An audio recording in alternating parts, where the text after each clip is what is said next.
Good morning and welcome to the new episode of Dr. Lamba's Awakening Call.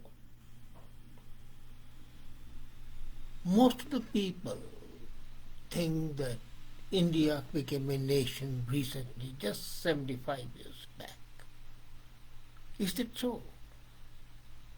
According to these people, the constitution came into being written by human beings, and that constitution sustains and created a nation. Now, sustaining is possible, creating are my doubts.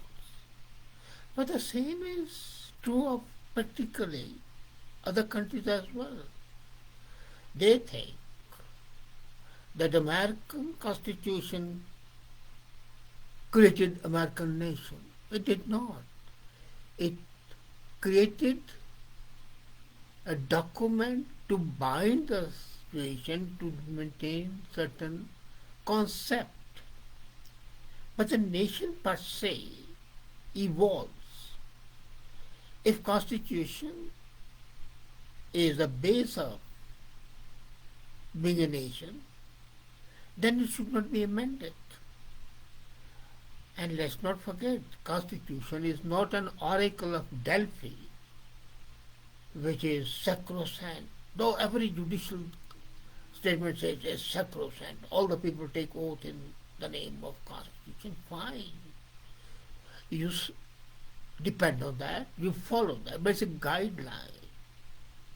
It's not a creator. We have got to differentiate and understand the subtle nuance between what a nation is.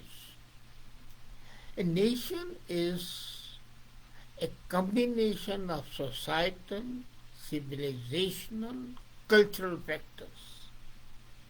And Indian civilization has always celebrated development, democracy, diversity, difference, and dissent.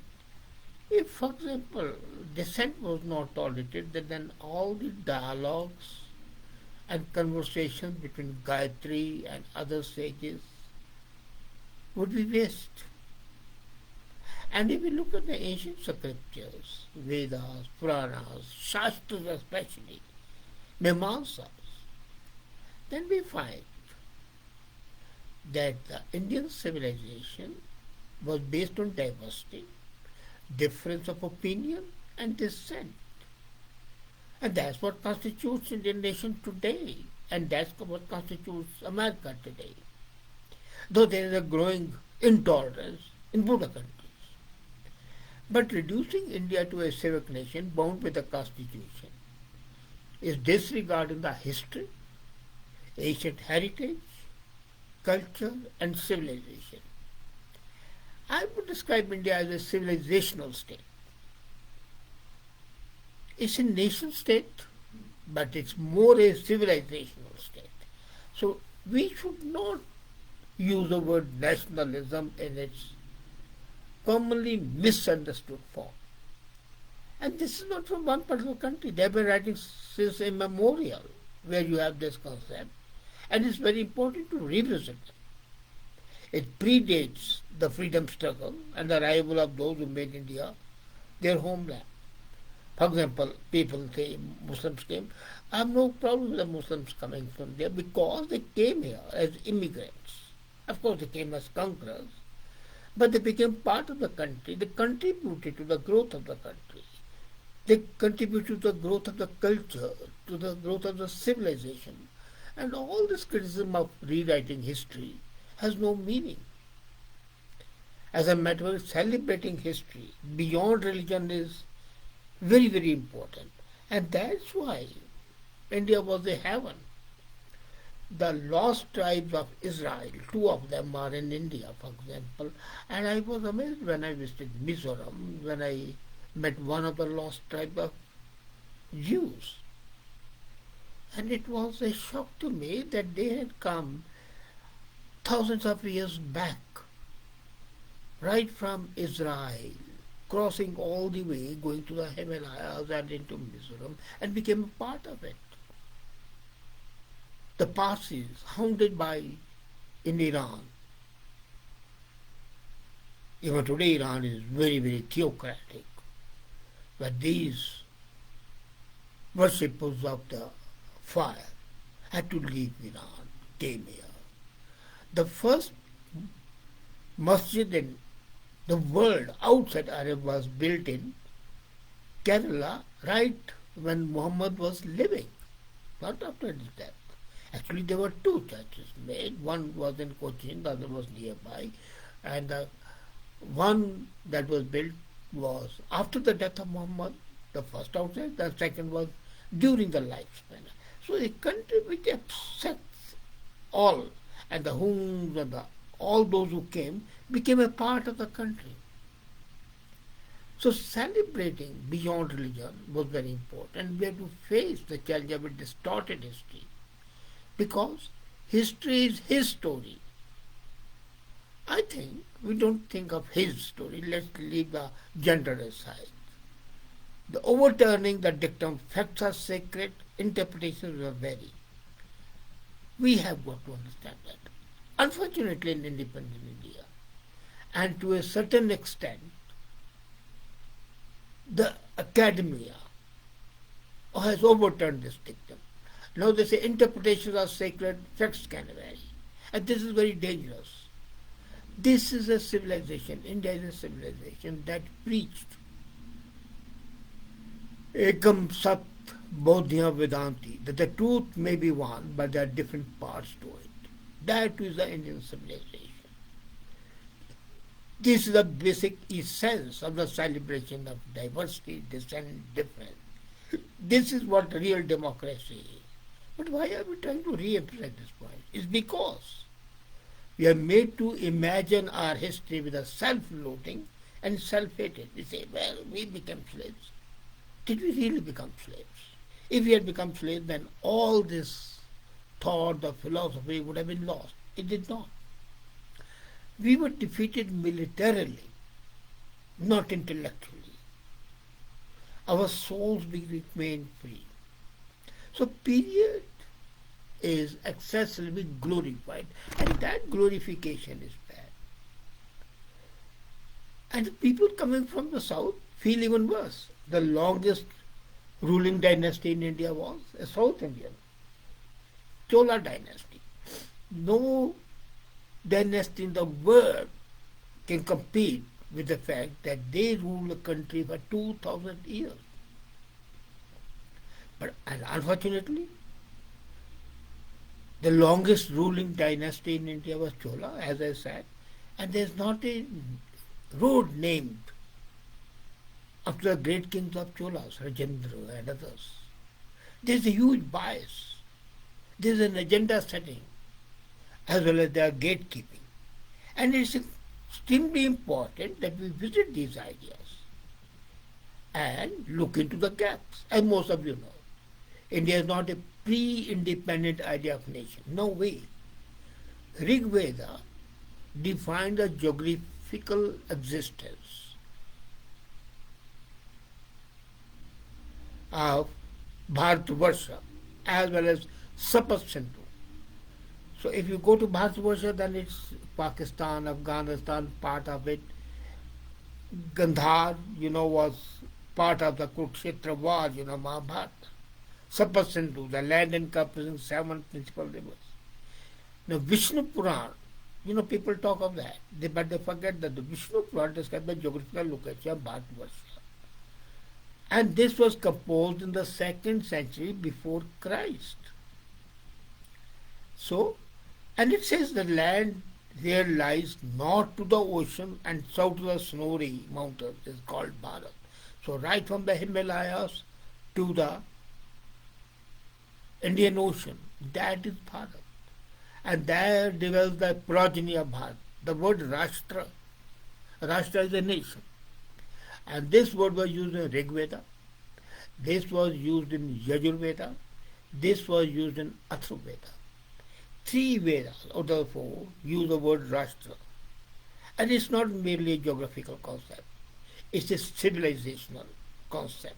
And that's why the Indian civilization pre-made it. Not only Bharatvarsh, India, but it also covered Thailand, Indonesia, Bali, Sumatra, Uzbekistan, Ukraine, and even Latin America, Peru, Incas. So this civilizational aspect is a kind of thought that keeps a patriot in the frame of mind to transcend all material and immediate interest and protect the motherland from the calamities, aggression, and evil. Love for the country is not the same as love for the nation. Now let's be very clear. You may not like the nation, but you like the land. And self-determination, sovereignty, and even structuring a composite culture.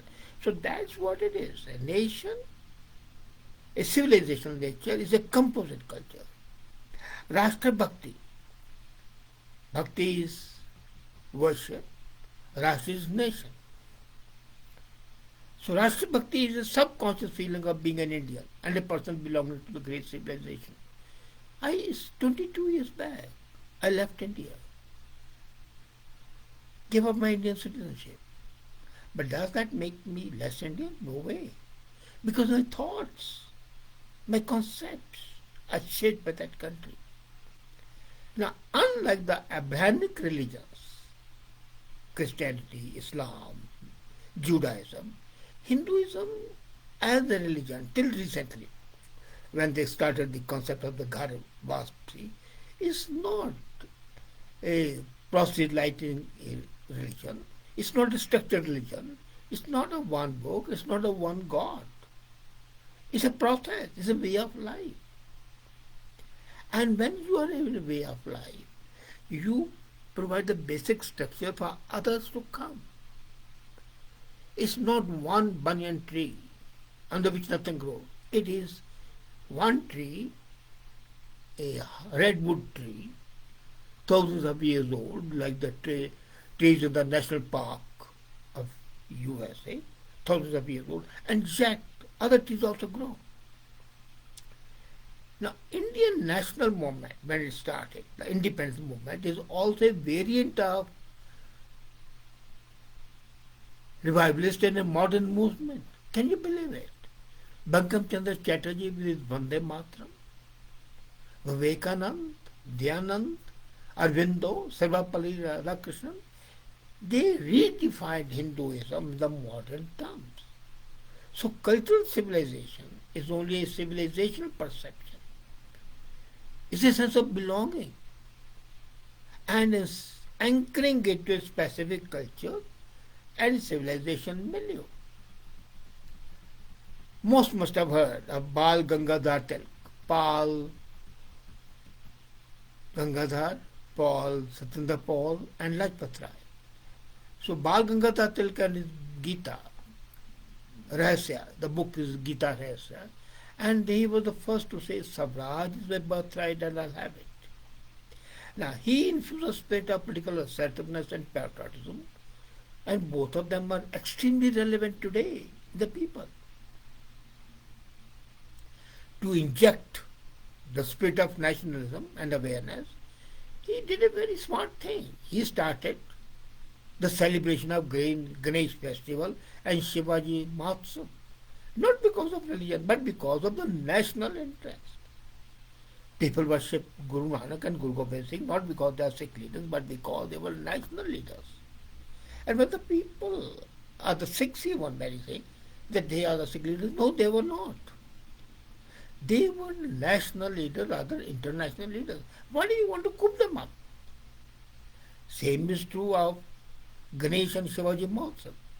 That represents the Indian nation, the Indian civilization. And that's why I call Indian civilization India a civilizational nation, not a constitutional nation. Constitutional nature is something which is imposed. Civilizational nature is something which evolves. So these festivals, the Ganesh festival and Shivaji Mahotsav, became the instruments in bringing the people together, irrespective of caste or creed. And honestly speaking, he was the first mass leader before Mahatma Gandhi. Many people think Gandhi was great. He was. But I would take him as a disciple of Gopal Krishna Gokhale. And Tilak, both Tilak and Gandhi were greatly influenced by Bhagavad Gita. And they saw it as an instrument of karma yoga rather than just bhakti yoga. Now, let's look at the ideas of Gopal Krishna Gokhale. He said politics should be a service, not a profession. And I think this respect we have to bring in, and the young scholars must use these narratives, which are available in the writings of many freedom fighters, unfortunately, for the nation. The people have forgotten all these great nationalists, and they are only confined to empty snoggling. Now let's go to the more marginalized areas, Tamil Nadu and Andhra Pradesh. There are people still who think that they were independent. They were never. Can you forget Subramaniam Bharati, known as Mahakavi Bharati? And he speaks to Tamil speakers for his outstanding contribution to nationalism in Tamil literature. Subramaniam Bharati's poetry is infused with nationalism and patriotism. He was a passionate freedom fighter, social revolutionary, mystic and visionary, and he was active during the late period of British rule. He was exiled from India, and he went to Pondicherry like Sri Aurobindo. He died in 1921 when he was just 38 years old. But his legacy, literary, otherwise, is about tangible cultural heritage of India and the unity of that culture. And his writings destroy all ambiguity. He clearly stated, very clearly in any form, that India, the culture does not have a single origin. It's multivariate. It's like an ocean where everything comes. And are you aware that he was ahead of his time? He was the first person. People talk of Raja Ram Mohan Rai, but Raja Ram Mohan Rai, sorry, Bharati talked of women liberation. The women's movement, rights movement, started with Marx. No, they were feminine. I consider Draupadi and Sita to be the first feminists. Who would be a greater feminist than Draupadi? Or Sita is the first single mother. These concepts are not invented by West. And how can you forget Subramania Shiva, the two Telugu writers called Dugirala and Gopala Krishnaiah. And they said nation is not its sand and mud, but its people. And Kandukari Virasinglam was like Ishwar Chandra Vidyasagar, a great reformer from the south. So right from Himalayas to Indian Ocean, the idea conceived by Yajurveda and Rig Veda and Vishnu Puran evolved. Then Ananda K. Kumaraswamy, he calls Indian civilization the dance of Lord Shiva, the temple of Chitambaram and Nataraja Avatar, or the Thalai form as we call it. These images vary among the various in small details, but they express one fundamental conception. Our Lord is the dancer who, like the heart latent in the firewood, diffuses his power in the mind and matter and makes them dance in return. So it's a catalytic. Cosmic activity is the central motive of the dance. And creation arises from the drum, the beat of the drum. Protection proceeds from the land of the hope. Destruction comes from the fire. And foot held aloft gives release. You see this legendary argument about Shiva's dance at the highlight of Indian civilizational trade in Cholas. The Cholas occupied the Indo-Pacific regions called the Srivijaya and Subrabhumi. They defeated the Chinese, and it's the image of Lord Shiva that was the ruling symbol. So you can ask, can India become a norm builder when you are a civilizational state? It expected a rebuilt narrative that becomes the norm in international relations. The way Cholas conquered, they did not do it by genocide. They were not like Halakus and Genghis Khan. They didn't kill many people. They did not commit mass rapes. They did not commit loot. It was by culture, trade, commerce, and of course, military victory. If you look for an alternative paradigm, you have this. When we talk of cultural nationalism, it should help us define very important characteristics that need to be norm builder. And they are shared value system which indulge in the international field as acceptance. We do not believe in rape, genocide. The British did not give democratic values. If they had, then why did Myanmar, Pakistan not become democracy? It was a Hindu base. The Indian cultural scene that was democratic. India is a democracy because it has the political culture, a culture that can choose from 3,000 crore gods. What more diversity would you require? We are the only country that has sustained an oasis of democracy. And Indian contribution to multiculturalism and cultural pluralism is extraordinarily important. We do believe in nature-centric paradigm, not an anthropocentric paradigm. You believe human beings are a part of the cosmos, that every other living and non-living being has equal space. You have the Buddhist philosophy, Lord Gautama, first dissenter, and we celebrate dissent. Buddhism is a religion of the middle path. And India has always believed in the middle path and non-attachment. And Adi Shankaracharya through Advaita brought these ideas back in the Indian philosophy. At one time, 2000 years back, Tamil was the lingua franca of the traders in Southeast Asia. These were not Indian colonies, but they were proto-states that took on Hindu apparatus of religion and concept to enhance their position. That is the Indian civilization. Never colonized anybody, but still maintained a supremacy of intellect, of capability, of culture, dominance. So whenever we talk of Indian civilization, it's something that celebrates development, celebrates democracy, diversity, difference, dissent. And that's what makes India a great nation. Not a constitution which was written by great minds, of course, but that doesn't create a nation. Nation had been created. That just created guidelines for implementing the national attitudes, national aspirations.